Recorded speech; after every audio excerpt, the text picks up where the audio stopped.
इंतहाई अफसोसनाक वाक़या आज पेश आया है कराची के इलाके लियारी में, जहां 6 मंजिला इमारत ज़मीन बोस हो गई है। अभी भी मुतअद्दिद ऐसे अफराद हैं जो कि मलबे तले दबे हुए हैं। इस पर आपका क्या रद्द-ए-अमल है?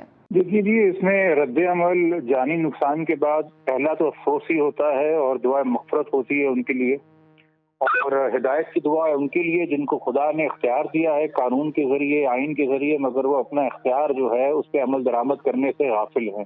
सिंध बिल्डिंग कंट्रोल अथॉरिटी के पास under the Karachi building rules और under the Sindh building control authority ordinance ample powers हैं कि वो बिल्डिंगों का मुआयना करें टेक्निकल कमेटी के जरिए, और अगर कोई बिल्डिंग डेंजरस या खस्ता हाल इतनी हो कि उसमें रहना जो है वो जान का खतरा उसमें हो सकता है, डिक्लेयर कर दी जाए, तो उसको बकायदा नोटिस दे के लोगों से बिल्डिंग खाली करवानी है।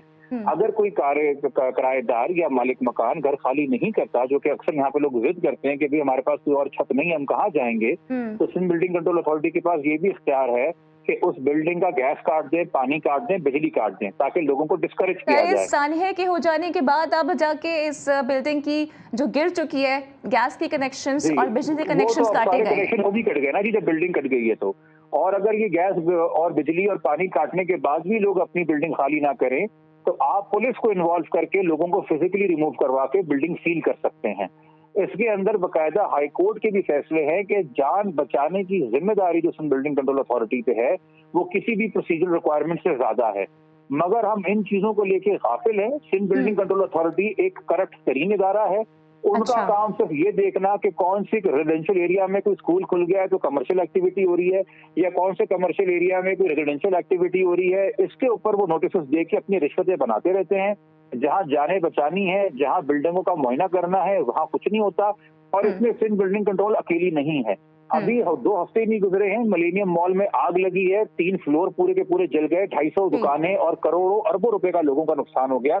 वो अगर सुबह के 4 बजे के बाद बजाय शाम 4 बजे आग लगी होती तो शायद सैकड़ों लोग उसमें जख्मी या शहीद भी हो चुके होते।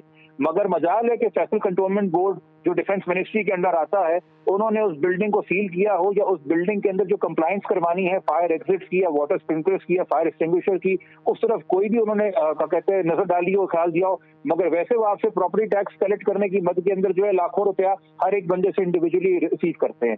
तो वो वफाक के इदारे हो जी शहर के अंदर, या वो सूबे के इदारे हों, अनफॉर्चुनेटली दोनों ही नाअहल है। जो शहर के मेयर साहब हैं तो जिस धांधली के नतीजे के अंदर मेयर बने, ये भी आपके पास बात तारीख का हिस्सा है। आपने क्या खस किया कि सारे मामले में आपको हुकूमती मजबूरी क्या नजर आती है? मैं बड़े अफसोस के साथ ये कहूंगा कि नादिर गबोल साहब और उनके वालिद नबील गबोल साहब, जो लियारी को अपना घर कहते हैं, उन्होंने आज अपने वोटरों को गाड़ी के नीचे दे दिया और कह दिया कि उनके वोटर अपनी गलती की वजह से ही मर गए। ये सिंध हुकूमत जब गुज्जर नाला खाली कराना होता है, औरंगी नाला खाली कराना होता है, मलिर एक्सप्रेस से बनाना होता है, तो 4000 से जायद घर मिसमार कर देते हैं, तमाम तर पिटिशनों के बावजूद, हाई कोर्ट के ऑर्डर्स के बावजूद, और गांव के गांव पूरे खाली करा देते हैं। 11,000 एकड़ चोरी करके बेच देते हैं रियल एस्टेट टाइकून मलिक रियाज को, जिसके वे सालों बाद जाके सुप्रीम कोर्ट नोटिस देती है कि हुआ क्या था। और यहाँ पे ये कह रहे हैं कि 10, 12, 20 अफराद ने सड़क बंद कर दी तो हम बिल्डिंग नहीं खाली करा सके। आप ये बताइए, अगर आप बिल्डिंग नहीं खाली करा सकते तो आप बिजली पानी गैस ही काट देते, आपने वो तक अमल नहीं किया। SBCA ये बताए कि कानून के तहत अगर उनके पास जितने इख्तियारात हैं उन्होंने आज तक कितने इस्तेमाल किए। अभी अगर कोई बलोच निकल के प्रोटेस्ट करेगा लियारी में, पीसफुल प्रोटेस्ट करेगा, तो बेशक 1000 लोग मुजाहरा कर रहे हो, पुलिस आएगी और 1000 के 1000 बंदों को, औरतें हो, मर्द हो, बच्चे हो, बुजुर्ग हो, सबको गाड़ी में डाल के उठा के ले जाएगी। तभी आगे दिफा करेंगे। गुज्जर नाला या औरंगी नाला पे कोई बड़ा प्रोजेक्ट बनाना हो, मलिर एक्सप्रेस वे के ऊपर कोई शारा भट्टो बनानी हो, तो ये सारे हजारों लोगों को निकालेंगे और गांव में शुमार कर देंगे।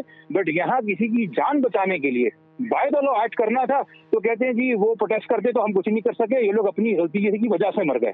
माजरत के साथ शर्म आती है देखते हुए कि ऐसी क़यादत हमारे पास है सियासत के अंदर, और ऐसे लोग हैं जो पार्लियामेंट में इलेक्ट होकर आने की ख्वाहिश रखते हैं, जो गरीब के मरने के बाद सारा का सारा बोझ, और इनमें और जो CM KP के हैं PTA वाले, जो वो 16 लोगों का खानदान नहीं बचा सके, 2 घंटे के अंदर एक हेलीकॉप्टर या कोई किस्म की लाइफ सपोर्ट उनको नहीं मिल सकी, और वो CM KP के भी आगे कहता है कि मैंने कौन सा तंबू जगह जाके लोगों को देना है। और उससे पहले हमारे होते थे रईसानी साहब, जब हजारा किलिंग होती थी तो कहते थे मैंने कौन सा इनको टिश्यू बॉक्स पहुंचाने।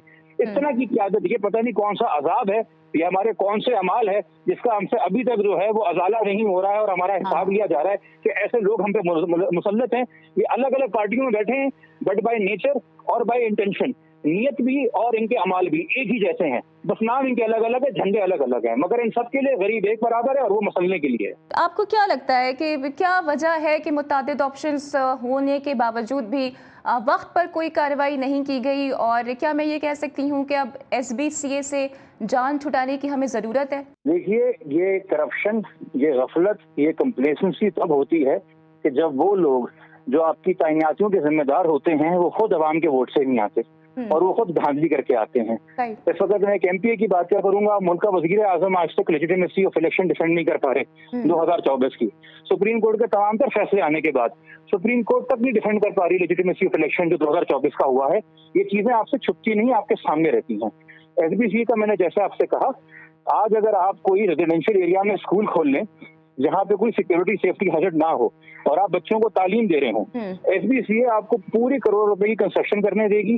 करोड़ रुपए कंस्ट्रक्शन के बाद बच्चों का दाखिला करने देगी और मिडिल ऑफ द टर्म जब आप अपना बच्चों को निकाल सकते हैं, ना कहीं स्कूल शिफ्ट कर सकते हैं, तब आके नोटिस देगी और फिर रिश्वतें मांगेगी कि भाई ये स्कूल आपने खोल के गलत किया। तो उनकी नजर हर जगह पे होती है, उनके रडार में हर कोई होता है और वो कार्रवाई देख के डालते हैं। ये इदारा बना था प्रिवेंटिव एक्शंस के लिए कि कहीं कोई इलीगल कंस्ट्रक्शन होने से पहले ये पहुंचे। अभी नाजिर कपूर साहब कह रहे थे 3 मंजिला इमारत है, इसमें 2-3 फ्लोर ऊपर और ऐड हो गए। तो जब वो 2-3 फ्लोर ऊपर और ऐड हो रहे थे, एसबीसीए सो रहा था क्या 24 घंटे के अंदर बन जाते 2-3 फ्लोर, या कोई पिज्जा या बर्गर की डिलीवरी है कि आधे घंटे के अंदर बन गए थे? यकीनी तौर पे 7 से ऊपर का प्रोजेक्ट होगा जो ये फ्लोर ऐड हो रहे थे। तो ये अपनी गफलत ना छुपाएं। देखिए, ये मसला हमारी रूलिंग एलीट और क्लास के साथ है कि ये लोग गलती तस्लीम करके उसे एड्रेस करके बेहतरी की तरफ नहीं जाते। इनका हर सामने के बाद पहला रिएक्शन होता है कि अपने आप को डिफेंड करो, अपने ऊपर से बोझ उतारो और बोल दो ये तो गरीब कोई किस्मत थी कि गरीब ऐसी किस्मत लेके पैदा हुआ कि उसने या भूख से मरना था या अपने घर की छत के नीचे तले दबके मरना था।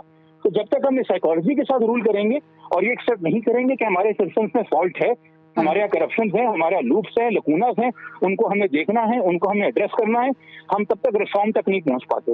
और ये जो एटीट्यूड होता है रूलिंग एलीट का कि हर वक्त अपने आप को डिफेंड करो, इस वजह से हमारी भी जो तनकीद है वो इनकी ज़ात तक महदूद हो जाती है और हम कंस्ट्रक्टिव इशू पे जा नहीं सकते। मुझे बड़ी खुशी होगी वो नादिर कपूर हो या पीपल्स पार्टी के कोई और रहनुमा हो, हम एसबीसी की कारकर्दगी पे पिछले 15 सालों में क्या रही है फैक्चुअल डिस्कशन करें और हम ये भी डिस्कशन करें कि जब गोट और गांव खाली कराने होते हैं, जब बस्तियों की बत्तियां पूरी खाली करानी होती है, चाहे वो कराची सर्कुलर रेलवे के लिए हो या वो कोई नाले को साफ करके मुरम्मत करने के लिए हो, तो तब तो आप किसी प्रोटेस्ट का ख्याल नहीं करते। मैं खुद कितने घरों में बैठा रहा, पूरा दिन बैठा रहा, लोगों के साथ भूख हड़ताल पे बैठा रहा, इनके बुलडोजर आते थे जो गिराना था गिरा के चले जाते थे। मगर अब जब ये सामने हो गया है तो कह रहे हैं कि कुछ लोगों के प्रोटेस्ट की वजह से एसबीसी अपना काम नहीं कर सकी। तो ये झूठ है, ये फरेब है, इससे हालात अच्छा नहीं जिब्रान बेहतर होंगे। नासिर साहब, जाहिर है आपने बहुत सी चीज़ें बताई रिगार्डिंग एसबीसीए और सिंध हुकूमत के बीच में जो गफलत रही है।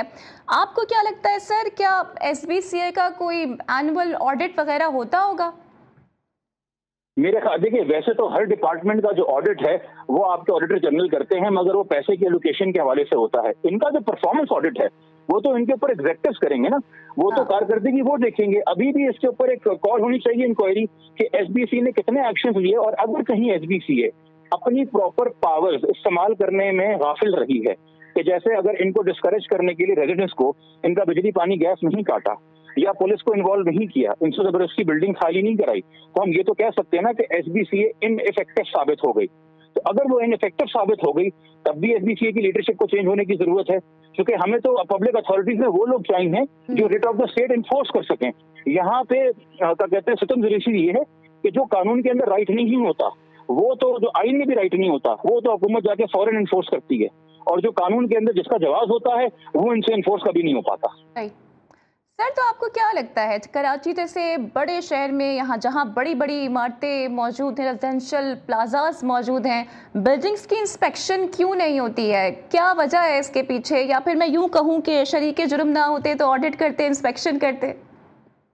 तो आपने अपने सवाल का खुद ही बड़ा खूबसूरत जवाब दे दिया।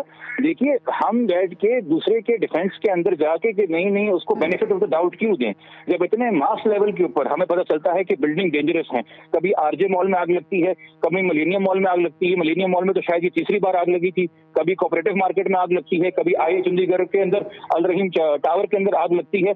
तो ये आप मुझे बताइए कि हमारी जो बिल्डिंग सेफ्टी प्रोविजन है 2016 के, उन पे आज तक एसबीसी ने कितना अमल करा दिया या कंटोनमेंट बोर्ड ने कितना अमल करा दिया? आज भी नई ब्रांड न्यू बिल्डिंग बनेगी उसमें शायद आपको जो कि बिल्डिंग महंगी है तो वाटर स्प्रिंकलर का निजाम मिल जाए, मगर आधे से ज्यादा शहर तो ब्रांड न्यू बिल्डिंग्स में नहीं रहता ना। हाँ। मेजोरिटी ऑफ द शहर तो उन्हीं बिल्डिंग्स के अंदर शॉपिंग कर रहा है, कारोबार कर रहा है, बिजनेस कर रहा है या रह रहा है, जो सालों और दहाइयों पुरानी है। तो उनकी अपलिफ्टमेंट और मेंटेनेंस किसका हेडेक है, किसका खर्चा है? अगर आपने पूरा का पूरा काम ही अंडर द टेबल करना है, अगर आपने अपनी रोजी रोटी ही भत्ते से चलानी है या एक्सटॉर्शन मनी से चलानी है, तो आप कानून की इन्फोर्समेंट में क्या कहते हैं ध्यान नहीं देते।